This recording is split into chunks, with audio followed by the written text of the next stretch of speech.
And city leaders in Marquette have begun the process of working out the budget for next year. Historically, Marquette has been burdened by significant debts and unique challenges.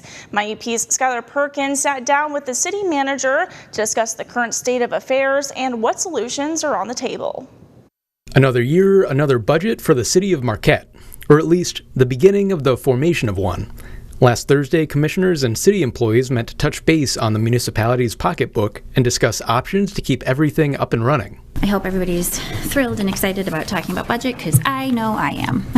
It was a marathon 5-hour meeting. To help process it all, we met one-on-one with city manager Karen Kovacs for the highlights and some much-needed context. In a sentence, Kovacs told us, "We are still in a rather tight financial position with optimism in the near future." And that tightness, she said, stems from tension in a handful of directions. The first is Marquette's shadow of debt that still looms large over the day-to-day numbers. I was staring down a $6 million deficit that I had no idea was coming because it was my first 2 months here. A large factor of that is a series of big infrastructure investments, about $90 million worth over the past 2 decades. At the same time, a big tax revenue disappeared overnight. We lost 15% of our tax revenue when the Prescott power plant closed. 15%.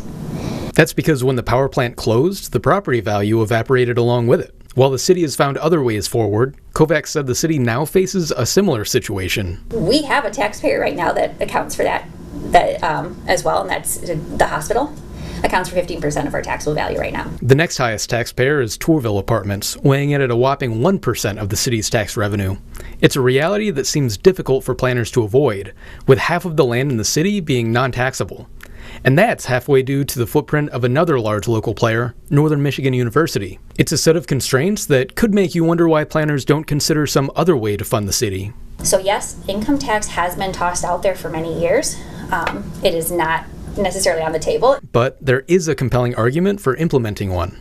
Tune in Tuesday for those details. For now in Marquette, I'm Schyler Perkins from IUP News.